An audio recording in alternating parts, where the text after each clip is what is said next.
Великие народы прошлого оставили нам бесценное наследие. Культура Древней Греции или Эллады зародилась и достигла своего расцвета гораздо позже, чем египетская культура, но и она удалена от нас в бездну времени более чем на 25 веков. А культура Древнего Египта насчитывает почти 5 тысячелетий. Но уже тогда, на заре цивилизации, обе эти культуры достигли поистине невиданного размаха и небывалого великолепия. Древними мастерами созданы бессмертные шедевры архитектуры, скульптуры, живописи, которые сегодня, спустя тысячелетия, восхищают нас своей красотой и совершенством. В сокровищницу творений человеческого гения вошли произведения греческих поэтов и драматургов. Минуло 25 веков, но до сих пор в театрах нашей страны и за рубежом ставят трагедии Еврипида и Софокла. До сих пор мы от души смеемся над незадачливыми героями комедий Аристофана и Минандра.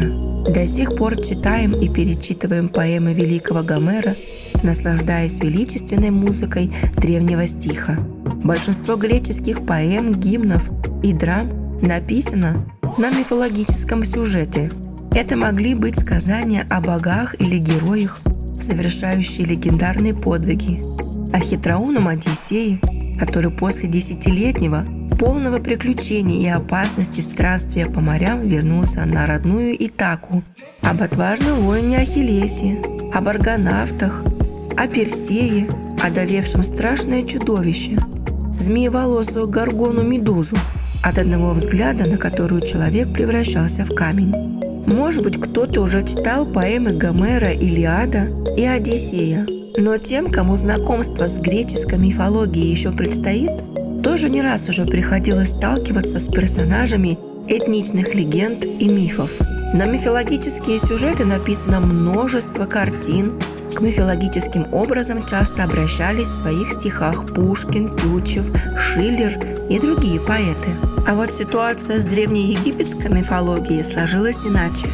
В отличие от греческой, особой популярности она не приобрела и сделать достоянием лишь узкого круга специалистов, востоковедов, историков и философов. Почему так произошло? Есть много на это причин, но главных, пожалуй, можно выделить две.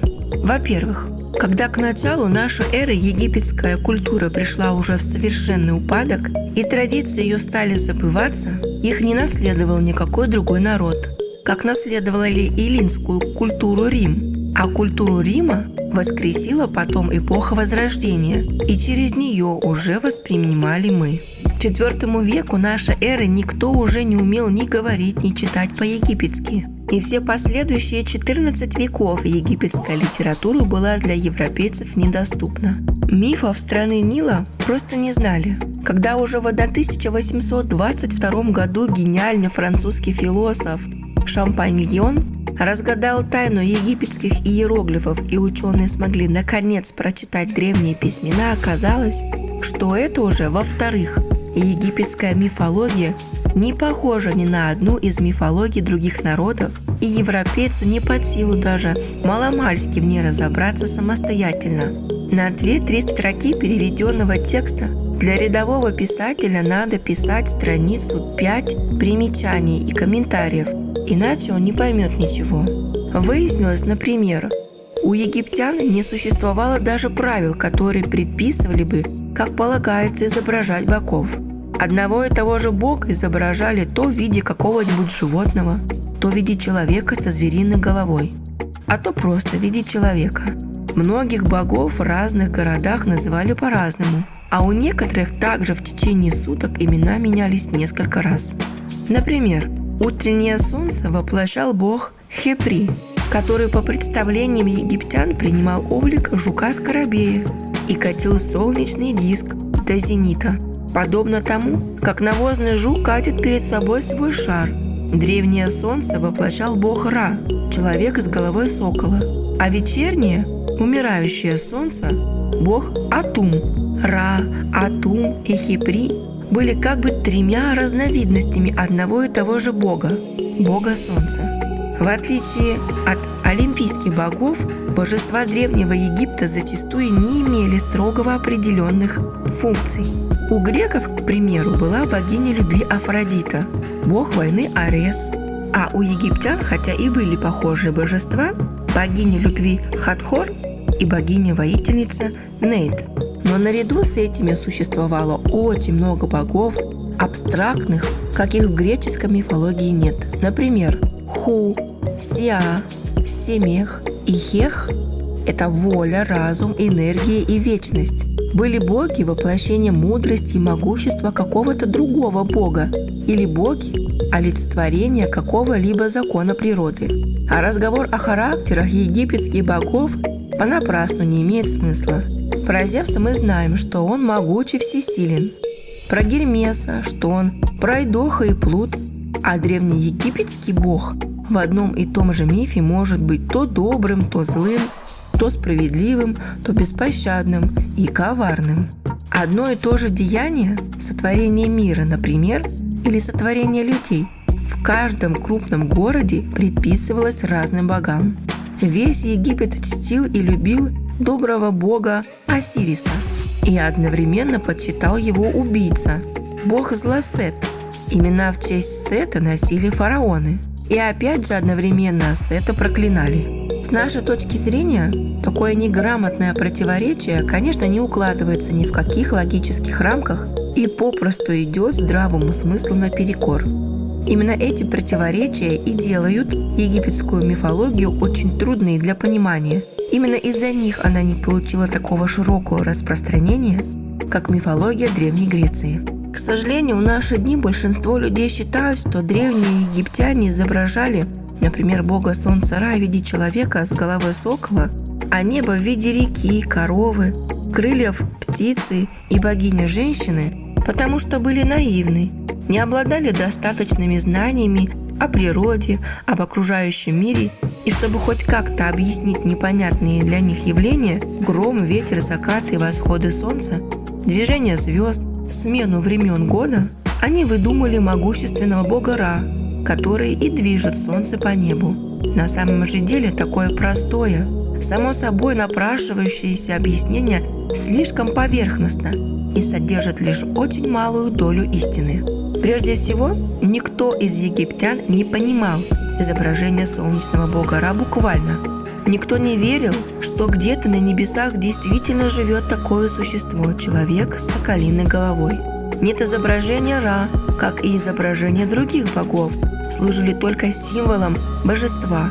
Это засвидетельствовал еще знаменитый древнегреческий историк Геродот, посетивший Египет около 405 года до нашей эры. Нам же трудно, а скорее всего и невозможно узнать, как в действительности представляли себе египтяне своих богов, в том числе бога солнца.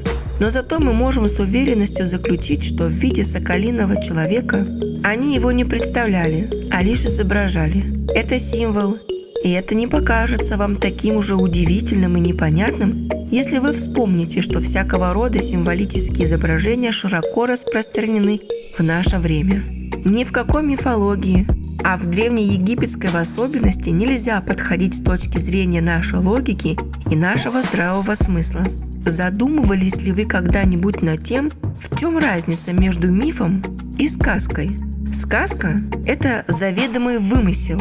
Тот, кто рассказывает сказку, всегда знает, что он рассказывает нечто такое, чего не было и не могло быть в действительности. Хотя и рассказчик, и слушатель в какой-то степени в эту выдумку все же еще верят. С каким бы захватывающим интересом мы бы не слушали сказку, мы все равно знаем, где заканчивается реальность и где начинается мир вымысла. А миф для того, кто в него верит, это всегда правда. Но выражена эта правда не реалистичными средствами, а иносказительно. Это вполне определенная картина окружающего мира и система взглядов на жизнь, попытка объяснить явления природы и смысл человеческого существования на Земле, и нравственные ценности, и принятые общественные моральные нормы. Разумеется, каждая эпоха объясняет это своим доступным ей способом. В наше время в сознании людей и их мировоззрения преобладает логика, строго научный подход к жизненным явлениям. А для египтян же большее значение имели чувства, эмоции, красота и поэтичность окружающего мира, и не только познание и научное объяснение этого явления. Поэтому в мифологии Древнего Египта преобладает именно поэтичность. И вполне естественно, что в поэзии небо может быть одновременно и рекой, и крыльями коршуна, и коровой. Это символы, своеобразные поэтическое определение неба. Невозможно понять египетский миф, если подходить к нему с мерками нашего здравого смысла.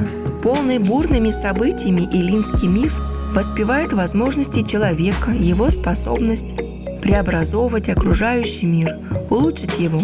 Монументальный, статический миф Древнего Египта зовет человека слиться с природой, принять раз и навсегда заведенный мудрый порядок, подчиниться этому порядку и не пытаться что-то изменить, ибо всякое изменение будет только к худшему. Аудиорассказы от Эдемы Элай.